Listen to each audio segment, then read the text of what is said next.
Hey, it's Angie Atkinson, and today at QueenBeeing.com, we're going to discuss the gray rock method and how to use it safely. Let's get started.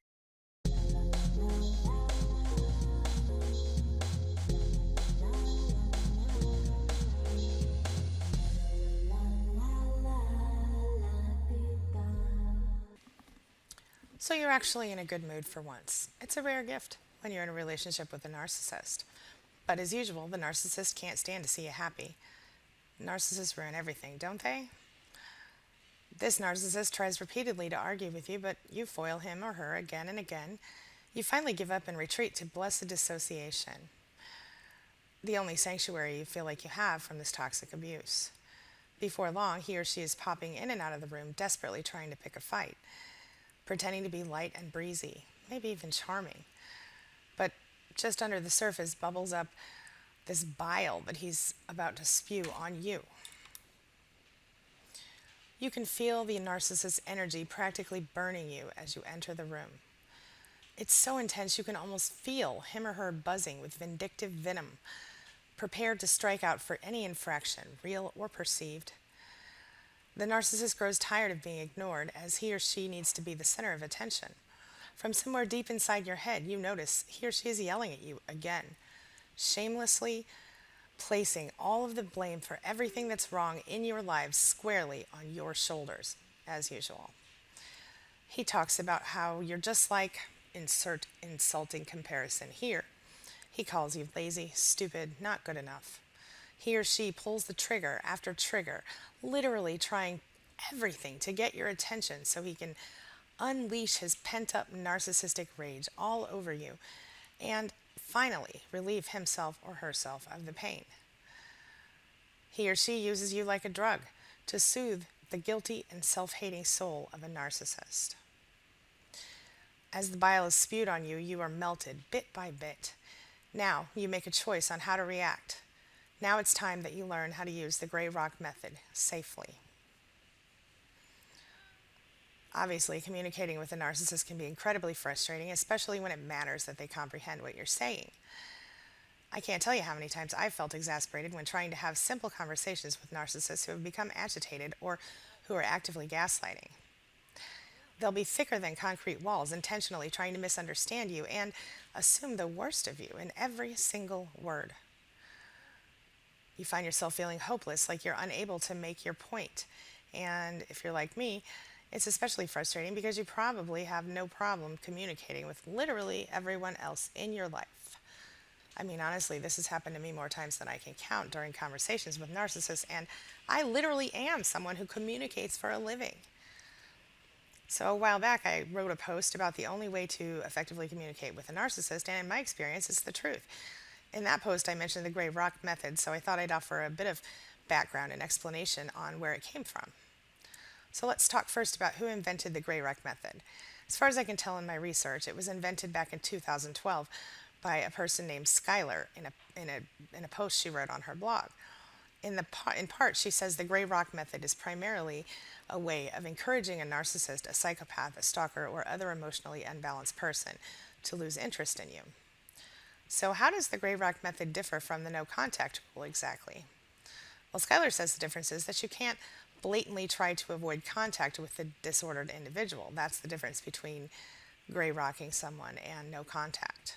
Instead, she advises that you only allow contact, but only give boring, monotonous responses, so that the mentally unwell person must go elsewhere to get their need for drama gratified. It's good stuff. Skylar adds, one might say that gray rock is a way of breaking up with a psychopath by using the old "it's not you, it's me" excuse, except that you act it out instead of saying it, and the psychopath comes to that conclusion on his own.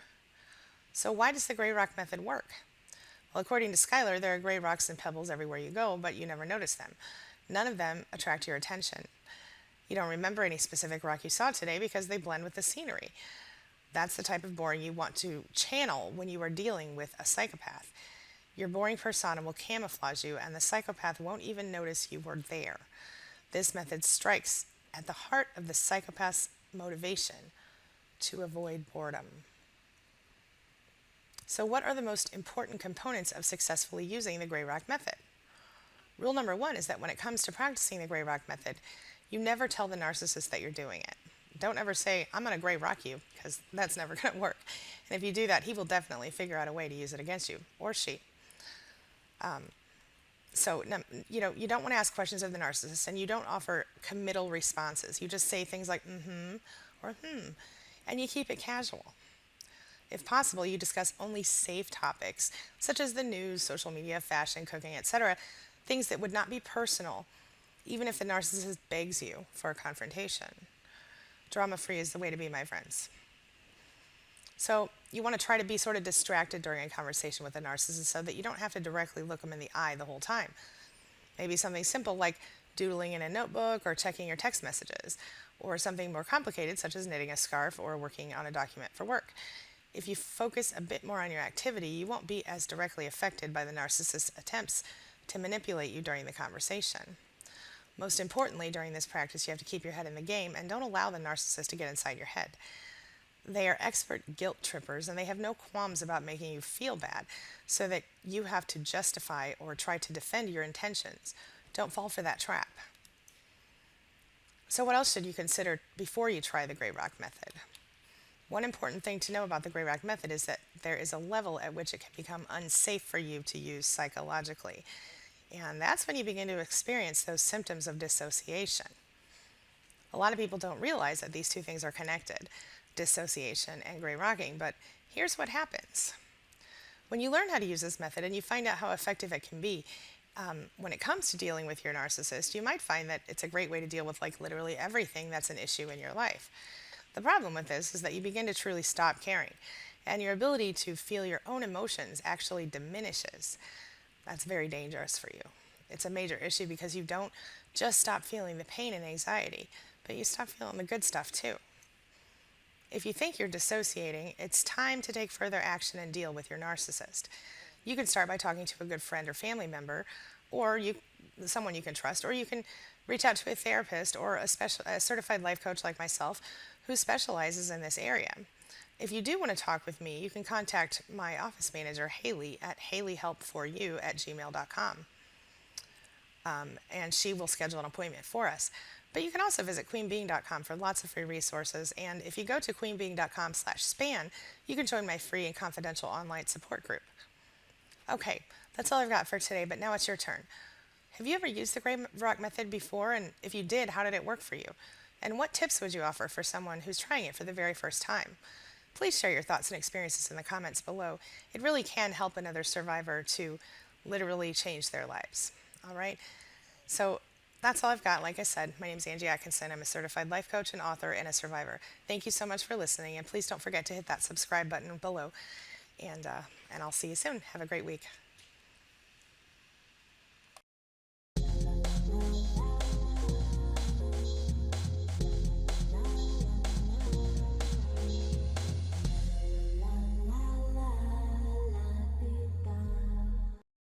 Good morning, survivors, and happy Thursday. Today, I'm going to talk to you about how to deal with criticism and difficult issues when you're dealing with a narcissist, and specifically in child custody cases and breakups. All right, so let's get started. So before I get started, I just want to tell you kind of a funny joke my kid told me the other day, and it's really true.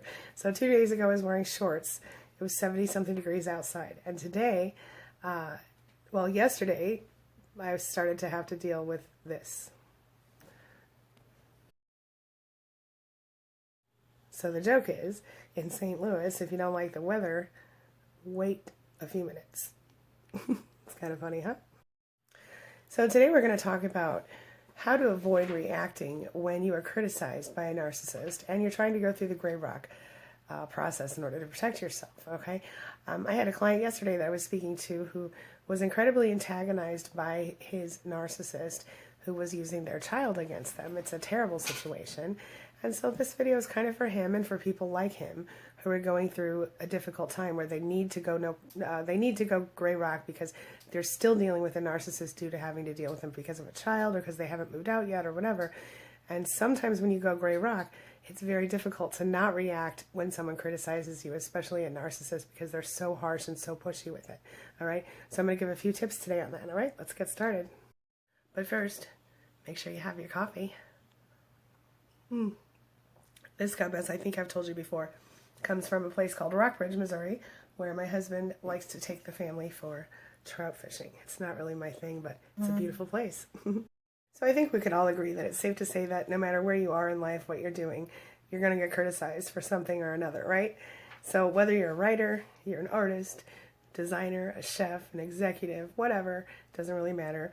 No matter who you are, you're going to get criticized. Would that be a fair statement?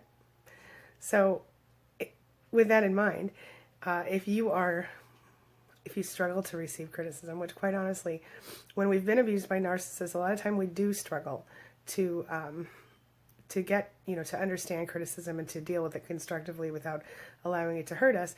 And when we're dealing with a narcissist currently, it can be not constructive criticism. It can be criticism that isn't even legit. So what could you do? The thing is, obviously, if you feel easily offended by criticism from the narcissist, which you may because the narcissist knows exactly how to push your buttons, this could obviously hurt your chances. If you're dealing with a custody issue, if you're working with the person, it could hurt your career. It could hurt your ability, your entire ability to develop as a human being in so many ways. So a lot of times when we are upset by something, we have a tendency to overreact, whatever. The narcissist, like I said, likes to push us past our comfort zone and make us feel really terrible about everything. And so they want us to react. They thrive on our emotion, almost like a vampire thrives on blood. Does that make sense? Ultimately, though, when it comes to criticism, it's a lot better if we can get to a point in our lives where we have the ability to breathe, think on it, and then respond, not react. All right? So there are 3 very simple steps that we can take to, put ourselves in a place to react properly to criticism, whether it's healthy criticism or not, to give ourselves time and space to respond properly so that we don't mess up things, okay? Especially when it comes to a child custody case, which, as I explained to my client yesterday, if you are dealing with a child custody case, it's really not about you anymore, and it's not about the narcissist. It's about that baby, that child, and nothing else, okay? And so we have to learn to feel businesslike toward our narcissist and not personally affected, because it's not about us, and it's not about our relationship with them if we are past the point of actually trying to have one, and we're trying to just parent or co-parent our children. So the first thing you want to do is make sure that you're on the right track. Make sure that you are living your life in such a way that they cannot criticize properly or honestly. So, make sure you're not doing things you're not supposed to do. Make sure, that if you're working, you're doing something you love to do. Make sure if you're, whatever you're doing, make sure you're focused on it and that you're totally fine with everything that you're doing, okay? And, because the truth is, no matter what you're doing, if you love it and you're doing it properly, there's not a whole lot anyone can say to you about that. Right. So if your work is, nothing more than a hobby you do or something you do to make money, it's going to be a lot harder to feel criticized by your work. In the same vein, if you're dealing with a child custody issue or you're dealing with a divorce issue, you have to stay focused on what's important, is what I'm trying to say, okay? And it's very difficult to do that when you feel so emotionally distraught and raw. But you have to change your perspective, and you have to realize that if you continue the way you have been going, it's not going to get any better. If you change the way you're dealing with it, it will get better. So if what you're doing isn't working, try something new. All right. So the next thing you want to talk about, I want to talk about is, you have to believe in yourself and what you're doing. Okay. So you should do something only if you truly believe in it. And if you have, strong convictions about what you're doing, then someone else's criticism is not going to affect you so deeply. It will fuel your convictions instead of dismantling them. Does that make sense? So it's like when I was going through my weight loss program and I lost 100 pounds. That's a lot of weight for a 5-foot-tall woman, y'all. It was bad. But my point is that when I was struggling with the hard times, if someone, if I felt like someone didn't like me because of my weight, or someone actually commented on it or something like that, it didn't discourage me and made me go back to the kitchen and start eating again. It made me work out harder and faster. So the point is, allow it to fuel you in a positive way, not a negative way. Okay? And you will only receive criticism graciously if you can do that. Then you'll actually be able to have conversations about it. Now, obviously, in the case of a narcissist, this isn't always going to work. The third thing you're going to want to do is find positive in everything. I'm always telling you guys about how you can, look for the silver lining in every situation. Well, how is there a silver lining in a situation like the one I talked about at the beginning of this video, where my client is struggling with a custody case? What's the silver lining in that? Well, the silver lining is that sometimes you learn that you're stronger than you've ever been and that you ever thought you could be. And you learn how much you do love your child and how much you can stand up and be an adult for your child, even though you feel angry or sad or scared or whatever about the narcissist. You have to change your perception. You have to look for the silver lining. Here's the silver lining. In that case, if you do what you need to do and you get your stuff together, you're going to have a relationship with your child. That matters, okay? So unfortunately, because of the fact that criticism and rudeness and disrespect from a narcissist can have a really negative effect on you, it feels almost impossible to move forward. But if you change your perception, okay, if someone's rude to you about your child, like your soon-to-be ex or your ex narcissist, well, then, as long as they're not directly threatening you or your child, especially you can say, that's very interesting. If they say, you're the worst parent ever, you can say, well, I'm sorry that you feel that way, but you're stuck with me as a co-parent, and move on. And don't allow them to ruffle your feathers. It's the gray rock practice on roids. Yeah. So it's imperative that you find the positive, find the silver lining, no matter where you can find it from, no matter who it comes from. If you have supportive people in your life, lean on them when you need to, but work toward being independent in your mind and otherwise. Bottom line, you're going to be criticized in your life by people in various aspects, various facets. But if you can focus on putting these steps that we talked about, these 3 steps, into play, you will find that the terrible feeling can start to go away. And you can begin to respond, not react.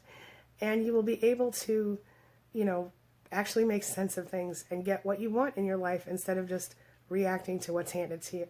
It's your time to stand up, take back your life.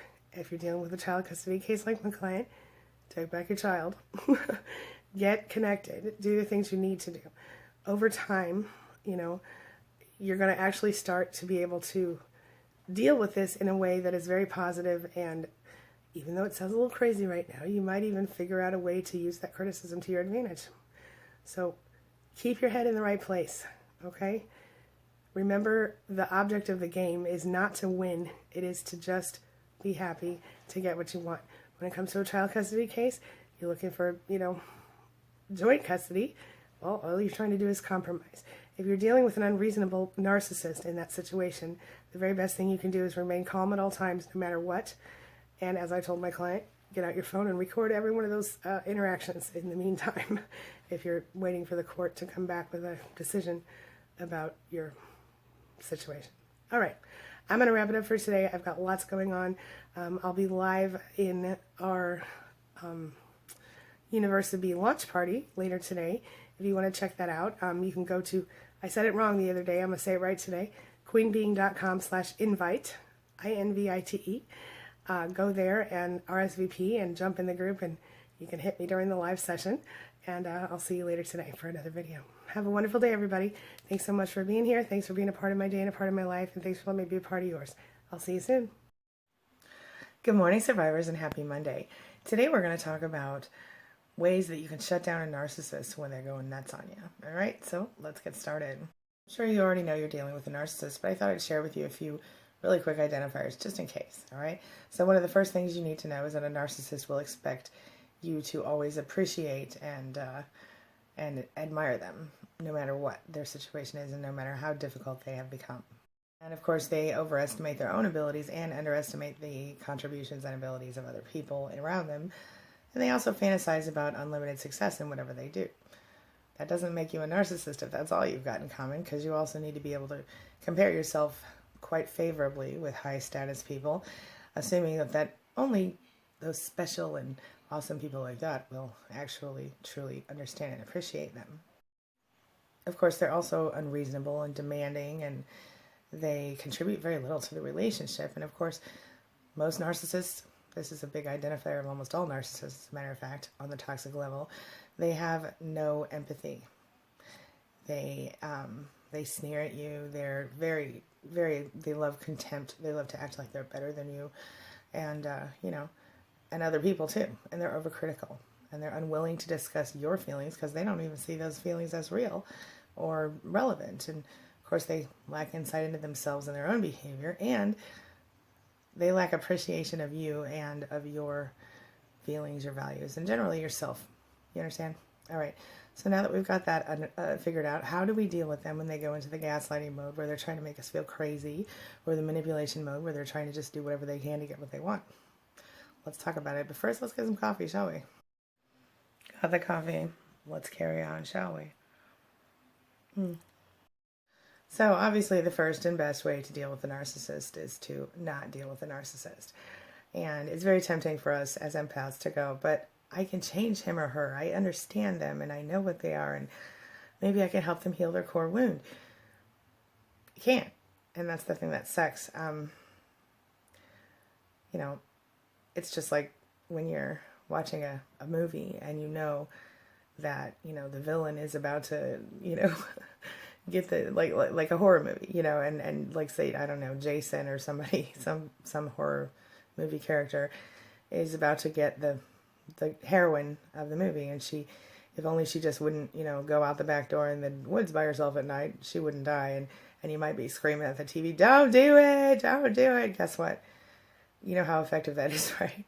It's not, because obviously the movie's already been made. Same deal with a narcissist. If it's just like if you're screaming at someone on the TV, they don't hear you, just like that. Does that make sense? And so blah, blah, get out now. Obviously, that's the most obvious answer, and it's not one that always is real and not one that works in people's lives. So let's get some real answers, shall we? So this one's not going to be popular either, but it's the truth. If you want to deal with a narcissist, you have to be prepared to either kiss up or, well, shut up. What do I mean by that? Y'all know that when you're dealing with a narcissist, if you are doing what they want you to do and how being who they want you to be. So if you want to deal with a narcissist, you have to be prepared to communicate effectively with them. And the only way to do that is to admire them, their achievements, their toys, everything they have, everything they are. That's how you deal with a narcissist. You treat the narcissist as though he or she is your hero, your most, profound, amazing person that you can't get enough of, blah, blah, blah. Y'all know the deal, right? That's what you do. If you don't admire everything about them and follow them around and do all the goodness that they want and all the butt kissing that they like, you will end up dealing with narcissistic injury. Oh, poor me, poor narcissist, blah, blah. And that's equally frustrating in some ways because they do the whole victim thing. They do the whole nobody loves me thing, and it can be overwhelming and stressful for you. And so one way to ease that, if you're still dealing with them, is to just, oh, you're so amazing. Blah, blah, blah. That's what they want you to say. You feel me? I know that if you reject a narcissist, they freak out. If you act weak, they'll try to victimize you. If you act stressed out, they'll try to add stress to your plate. If you expose them or try to, they'll hate you forever and they'll smear campaign you. It's just not worth your time or your energy, is it? So if you can't get away with them and you don't know what to do, where do you go from here? How do you deal? First thing you can do is accept your limits. Accept their limits. The fact is that, narcissists aren't fair. They are just about themselves, and quite honestly, they will always do whatever they can to make their day easier, and they don't really care how they affect you. So if you want something from them or you need something from them, you get it up front, okay? So you don't, extend credit. For example, if you say to a narcissist, if you take out the trash, I will pack your lunch today for work, for example. Lame example, but just go with me on that.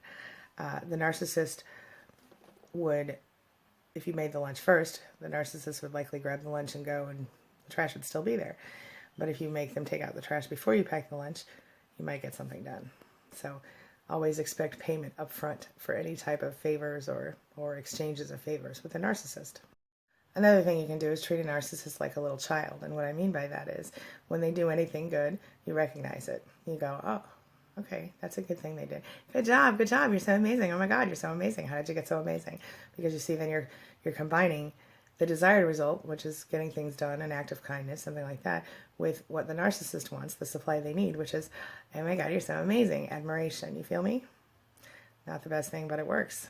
This one's really good. Another way you can shut down a narcissist is to ask them how other people would see what they're doing. What would people think about that? Okay. Now, this only works if you're in a position to advise them on something, but we have to understand that narcissists don't care how people think or feel, but they do care about their appearance. Okay. So, the way that they appear to groups of people or people who they consider as good as them or better than them, which usually doesn't include their primary source of supply, sadly. So instead of telling them how people would react, you might ask questions like, would Pastor so-and-so be disappointed if he heard this about you? Or how do you think that, Joe Blow down at your office would feel about it? Sometimes it doesn't always work, but with some narcissists, this will help them reframe it in a way that it could work. And again, you have to be careful with this one. It does work in certain cases, but if you're being physically abused or if you're afraid for your safety, you can't use this one because it might upset the narcissist more than you realize. So be careful. Ultimately, the best thing you can do to shut down a narcissist is use the gray rock practice, which is where you just when they're gaslighting, when they're going through the narcissistic injury, when they're trying to manipulate you, you just don't give the appearance of any sort of emotion. For example, if the narcissist says to you, gosh, you're not very smart, are you? You really, that big nose of yours, it misleads people. They see that big nose, they think smart person, but you're just not smart. What's the best way to deal with that? Well, here it is, watch. Oh yeah, that's interesting that you think that. See how there was no expression on my face, no emotion at all? Yeah, gray rock. It may not look like a big deal, but the narcissist wants that from you. They want those emotions. They want you to be upset that they insulted you, and they want you to cry. They want you to be angry. And if you don't give them that, that's boring to them. That's no supply. Then you're not giving them the supply they want. And so if you don't give them that, they will usually turn around and go look for a different way to get attention. So something to think about.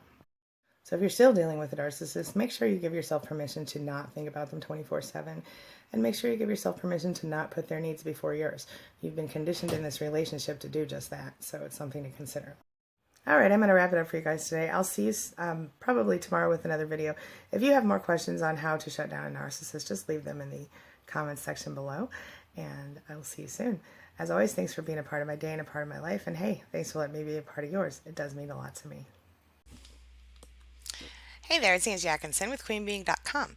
And today we're going to talk about one of these topics, one of the many topics that was handed to me by my SPAN group.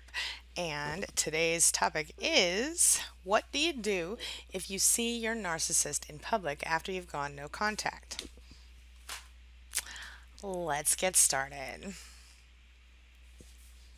All right, so here we go. Bottom line, it's just so simple. First of all, you don't know how the person's going to react, so think ahead. Plan ahead. Decide what it is that you're going to do when you see your narcissist, and then do it when you see him or her. Okay, so something I tell my clients is, to write down 2 or 3 sentences that you think would be appropriate to say to your narcissist when or if you happen to run into them, if you are forced to talk to them. Okay, ideally, you don't want to draw attention to yourself if you see the narcissist. Now, in a normal breakup, you might want to just walk over and say, hey, how you doing? Are you okay? Is life good for you? Blah, blah, blah. But in a breakup with a narcissist, it's a whole different ball of wax, and you know that. There's a reason you went no contact with this person, right? And this is true if you're dealing with a parent or a family member or a former boss or a former coworker or a former friend. Anyone that you've had to go no contact with who is, a narcissist of a toxic nature is someone you're going to have to do this with, okay? So, again, don't engage the person unless, unless you're forced to. Don't draw attention to yourself. Do whatever you can to, if you need to leave the party early, go ahead and do it. Don't put yourself in harm's way, and I mean emotionally or physically, okay? If you are forced to speak with the narcissist, do so as dryly as possible. Don't get into any heavy topics, and if the narcissist tries to do that, then you say, you know what, we'll have to talk about that later, or whatever it is that you can say. Stay gray rock, meaning you don't give the narcissist any emotional reaction, because I promise you, my friend, that's what they want. Whether it's you cry because you haven't seen him in so long, or it's, that you get angry because they trigger something in you, or you get scared, whatever. Don't give them any reaction. Even if you feel something inside of yourself, don't give the narcissist the pleasure of seeing it, because what's going to happen if you do that is you're actually going to feed him or her more. Okay, the narcissist is going to get supply from you if he or she can get a reaction from you. You feel me?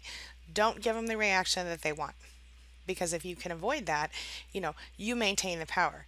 All right, remember, you're in control. This is your life now. You're not with that person anymore, whether it was your choice or not. It's your life now, and it's time for you to take back your life, take back your power, and start to decide how it's going to happen. Okay, so do me a favor.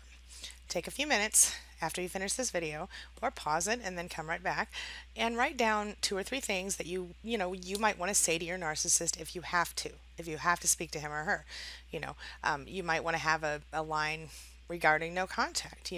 I've gone no contact with you because I simply need to stay healthy in my life, and when I'm around you, I don't feel very healthy. There you go. Whatever you want to say. Okay. All right. So if you can do that, write down those 3 things and then come up with, memorize them. And so if you are in a position to, where you have to speak to the narcissist, because you have been spotted and they have, cornered you, and you have no choice but to speak to him or her, you do employ the grave rock method, and then you simply say your 3 or 4 sentences, or 2 or 3 sentences that you have created for this purpose, and nothing more. Okay, you can answer politely. You don't have to be rude, but you certainly are within your rights, if you have the strength to do it, to just turn and walk away. You aren't required to speak to the narcissist. And, if you've been under any sort of physical attack or abuse by the narcissist, then, you might want to go ahead and get a restraining order if they're still bothering you in your life, or if you fear, whether they're physically or mentally abusive, if you fear for your safety because of what you've gone through with them and you keep running into them, this is a whole other issue. Okay, I'm talking about the times that you run into someone innocently in public. Okay, so all right, now, since I know that's really hard, and I know that especially if you see him or her with a new supply, which, it's going to be even harder, I'm going to go ahead and share with you the next steps here. Okay. So, these are the top 10 ways that you can help yourself move on after you've gone through this type of a relationship. All right? Okay. So, we all know that, going through a narcissistic relationship is very painful in the first place. Okay.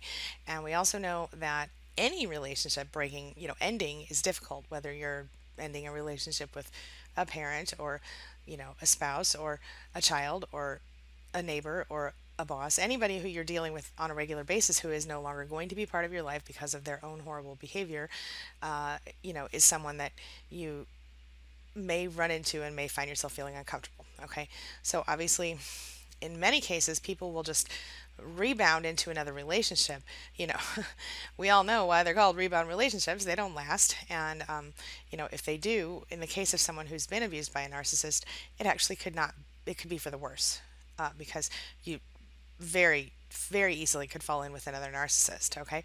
So if I'm you at this point, I'm going to take advantage of your new freedom. Okay. By taking a minute away from that stuff and learning from the past and recreating your life. A breakup, a divorce, whatever, it can ultimately be a positive experience, especially when you're getting away from a narcissist.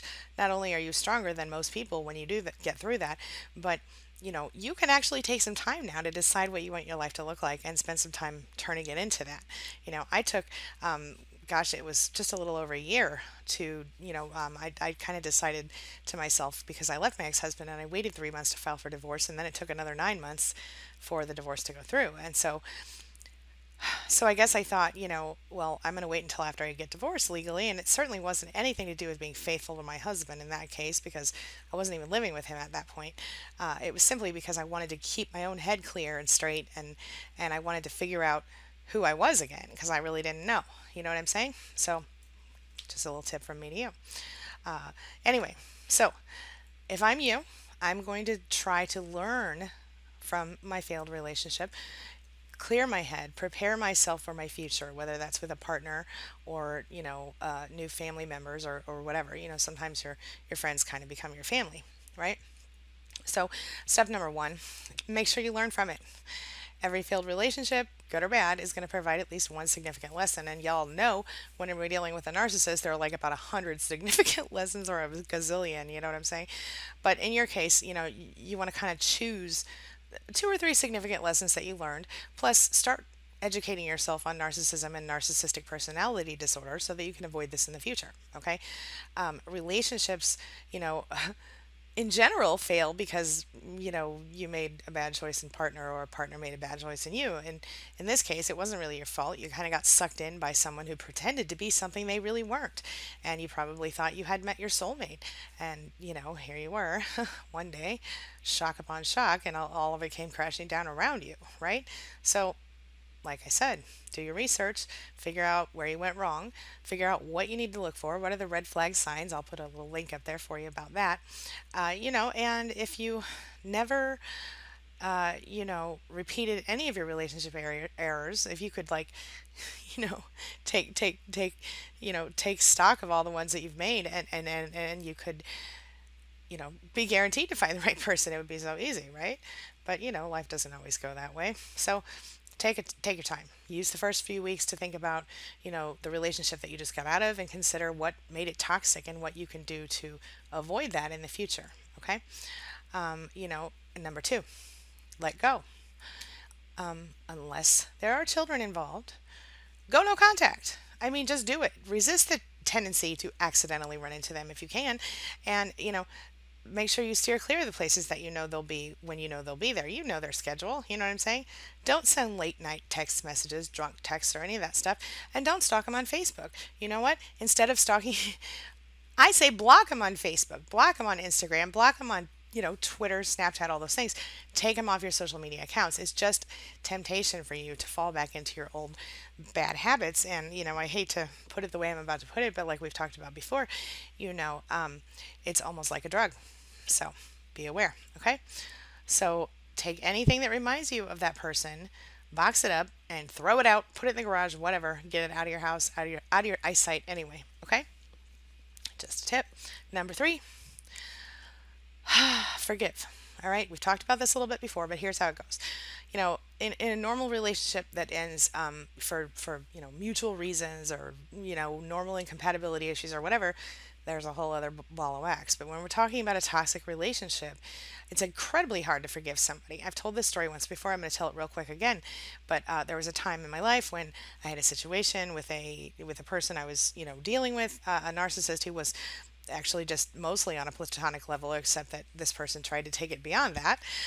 But anyway, at that time, I found myself feeling very angry and feeling like after I got out of the situation and I went no contact, I had this leftover anger in the back of my head. And so what I did was, I actually wrote the person a letter, and I ended up tearing, I actually burnt the letter when I was finished, but I initially I intended to send it to them, and I wrote it down, and I wrote down everything that I had in my head and my heart, and all the bad words I wanted to say, and all the horrible things that I felt and thought, and I put them down on paper, and then I burned the paper, and then I felt better. I have suggested this to clients, and they have found some peace in it. Another thing that's actually been working well for people, and it was suggested by one of my clients because I made a video with the members of the SPAN group, where we did, I think it was 103 things you no longer have to deal with when you go no contact with a narcissist. So I'll put that up there for you. But anyway, when you do that, if you watch that video, what my people have been doing is they've been writing down things they don't have to deal with when they go no contact with a narcissist. It's good stuff. All right. So don't, just because you forgive the narcissist doesn't mean that they are forgiven. It doesn't mean that you're forgetting. And it doesn't mean that you have to tell them. This is not for them. It's for you. You feel me? Because once you are past the point of having to take action to leave them, now you're to the point where you need to put your intention toward moving forward in your own life. And if you don't release that pain by forgiving that person, you can't move forward. You feel me?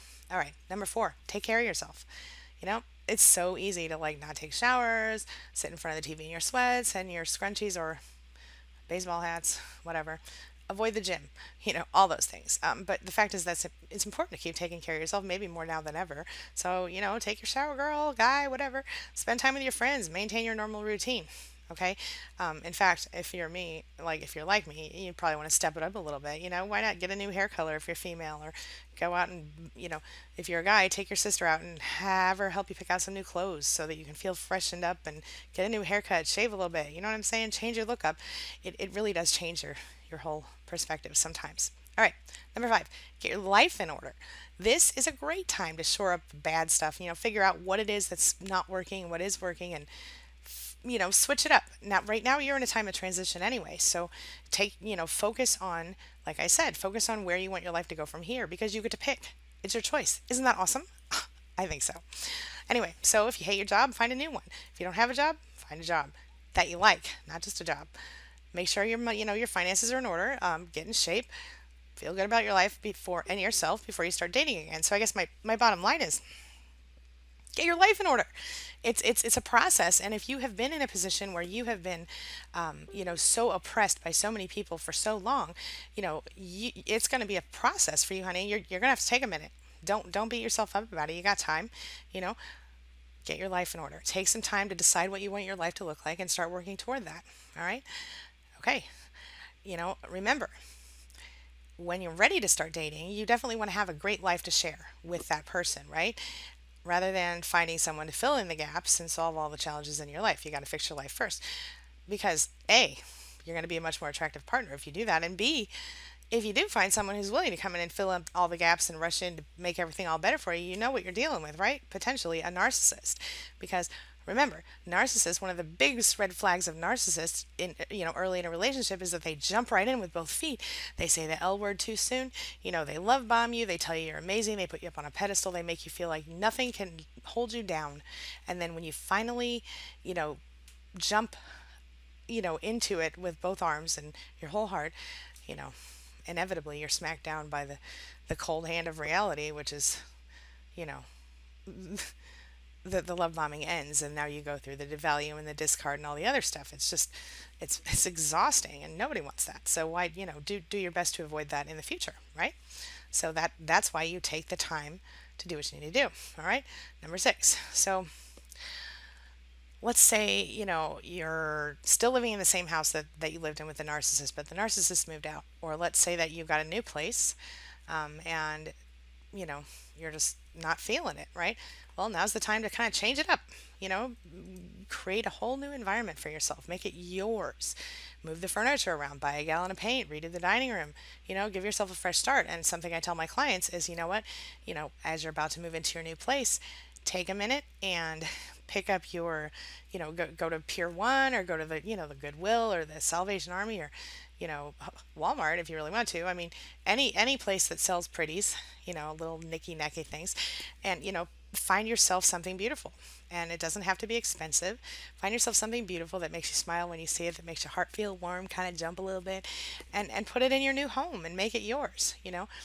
One object can often be enough to kind of help you stay focused. And I was, gosh, I was 23 years old and a single mom, and I was kind of broke as a joke when I became a single mom, and after I got divorced. And so I went to Pier 1 and I bought this $7 candle holder. I still have it on my entryway table now, which I did not have an entryway table then, obviously, but but I bought it, and it absolutely was a transitional object for me. It was beautiful. I loved it. It made my heart smile, and I recommend it to my clients. I say, you know what, go pick yourself up something pretty that makes you feel like it's yours, and put it in your home in a place where you can see it. And every time you see it, think of it, think of the fact that you get to run your life now. You control your life. You got to take back your life, and that's kind of amazing, you know?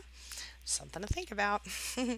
Alrighty, number 7, find a new hobby. Now, there's something you've always wanted to do, but you never did because you never thought you could, or you never thought your narcissist would let you. Guess what, honey? Now's the perfect time to do it. Okay? One of my clients has this amazing singing voice. Anyway, you know who you are, girl. Um, and she is now, I'm so excited. I'm hoping that she's really going to move into actually trying to produce more of her music.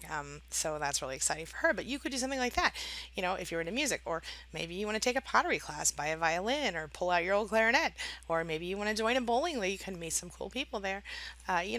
Do something different, add something new and fun to your life. Something that was always a love for me was painting. And when I was dealing with my narcissist, I stopped painting entirely. And when I found myself free again, the creative juice came right back out, and it was amazing. So, and of course I've always written and I've always done these things, but find a creative pursuit, or learn to play golf, or like join a basketball team, or whatever. Go do something. Go to one of those mall walk clubs or something, or go dancing with your girlfriends at a real club. Whatever. Have fun. Get out. Change it up. Do something different than you usually do. And especially if there's a hobby that you've always wanted to do, or a passion that you've always wanted to pursue, now's the time. Okay? You were held back for so long by the narcissist, and you deserve to be happy. And one of the things that's going to make you happy is to find that thing in yourself that makes your heart sing, the thing that makes you get up out of bed in the morning, excited to wake up for your day. Do you know that every single day I get out of bed excited to wake up for my day because I love what I do so much? You can have that too, my friend. It's not that hard. I mean, okay, it's hard. It's work, but it's not work in the respect of, like you're working in a factory or something. It's work that matters to you, and so it feels more like a mission, more like you're doing something that's, you're divinely driven to do. I don't know. It feels good to me, and I think most people, whether it's a hobby or a passion or whatever, they can do it. All right, moving along. Number 8. Look, enjoy being single, my friend. There are serious disadvantages to being in a relationship, and I bet you $10 you could probably list them all right now. Okay. And especially when that relationship is toxic. Okay. So if I'm you, like I said before, don't start a new relationship right away. Enjoy your freedom. Spend more time with your friends and your family. Do things you haven't done in a long time. Get reconnected with the people in your life that are important to you, that matter to you outside of the narcissist, the people that you were disconnected from during that relationship, because there are people like that in your life. Maybe you need to reach back out to them. Maybe this is an important time for you to sort of reconnect with people, find some new people to connect with. Check out my video last week I did about making new friends after you and the relationship with a narcissist. I'll try to remember to put that up there for you as well. All right. Number 9, make a list. Oh, make a list of what you'd like in a potential partner. All right, I've said this to my clients too. When you start to think you're ready for dating again, start really deciding what you're looking for. I always tell people it's like they say in The Secret, order it up from the universe. Oh, here's a catalog, write down what you want, and so I did this when I met my husband. I sat down and I wrote a list of all the things that I wanted in a relationship and in a man when I was ready, and I just put it away and forgot about it, and it actually worked out pretty well. I pretty much got what I wanted, but just be really, really specific on your list. Just play it. No, I'm not. Be specific. Think about your past relationships. Put together a description of what you want in a new partner. Start looking, but avoid, stick to your list of requirements. Don't fall into old patterns, but make sure that your requirements are not ridiculous. You know what I'm saying? Like in that movie Practical Magic, she's like, he has to have one green eye and one blue eye. Those kinds of things, that's not really legit. If I'm you, I'm going to focus. I mean, obviously you want to be physically attracted to your partner if it's a romantic relationship, but in addition to, and so if you have certain, uh, un, unex- uh, if you have certain required limits for that person, certainly write those down. Okay, but write down the types of qualities that you want in them, that things that are, that mean something, right? Things that once the looks fade and go away will still be there. You want somebody who listens to you, right? You want someone who actually hears you and who isn't pretending to be someone they're not. You want someone who's honest with you and yet also sensitive to your feelings. Sensitive, and they need to have empathy. Okay, those are some really quick and dirties that you can do to do they have empathy? Do they always talk about themselves and never listen to you when you talk about yourself? Do they get bored when you speak? Do they listen, grunt, and not respond? Look for those red flags, my friend. Take it slow. That's number 10. Take it slow. When you find a potential match, enjoy them. There's no rush. The fact of the matter is, that when you're dealing with someone, when you're getting into a relationship with a new partner, you know, the fact that they're willing to be patient and to wait for you speaks so much of their intention. Okay. And a narcissist will almost never be willing to wait for anyone, at least not for long, unless, of course, they're, trying to work that person into some sort of personal challenge of theirs. But understand this, if that's happening, that narcissist is not waiting for you. They're still out there dating other people. You're just a little side project. Okay. Don't let yourself be that. You're worth more than that, don't you think? I do. All right. So listen, moving on after a toxic relationship is painful, it's horrible, it's rough. However, there are so many silver linings to that cloud. Okay. Biggest one being now you get to decide what happens from here on out. And the second biggest one being you get to decide who you are. That's freaking amazing, my friend. You literally get to decide who you are. Okay. For so long, you have been defined by someone else, and now you get to be defined by solely you. All right. So, look, this is the perfect time for you to examine yourself, make positive changes in your life, and there's really no reason for you to hurry up and find a new person to be with, okay? Please take your time, move on from the past before you jump into a new relationship because that is only going to cause you more pain, okay? Give yourself the time you need to find yourself again, heal, find yourself some sort of a hobby, something that makes you feel good, something that feels good to you. Spend time with your kids if you have them, spend time with your friends, the ones that your narcissist drove you away from all those years. Spend time with your family that your narcissist drove you away from. If you want to, whatever it is that feels good to you, do that. Avoid the narcissist if you can. If you must run into the narcissist or you accidentally run into the narcissist, keep it low key. Avoid speaking if you're able to. If you're forced to speak to the narcissist, keep an even keel. Gray rock them. Only respond yes and no, to yes or no questions, like yes or no answers, short as possible, no emotion, no reaction. That's the best way to go. All right? Okay, I hope I've answered your question. If you have additional questions about this topic, or if you want to offer advice to someone who has been in this, someone who might be in the situation right now for you know, advice that worked for you, please leave me that information in the comments. I would love it if you would share your thoughts because I say this all the time, but every now and then, a comment can change a person's life. I mean, how amazing would it be if you could just leave a comment and change a person's life? I love it. All right. I'm wrapping up for now. So let me just real quick hit up QueenBeeing.com right there if you would like to have more information about narcissism, narcissistic abuse recovery, or narcissistic personality disorder. All right. Hit up right here. You can hit up narcissismsupportcoach.com, and right there that will take you to my free 5-day email course as well as information about my coaching programs. And then if you hit up booksangiewrote.com, that'll take you right to my Amazon page where there are 20 different books that I've written, 4 of which are specifically focused on this topic, all of which are written from the perspective of someone who had to turn her life around after narcissistic abuse, and I think they'll help you. So take a look, and I'll see you tomorrow. Have a great week. Thank you so much.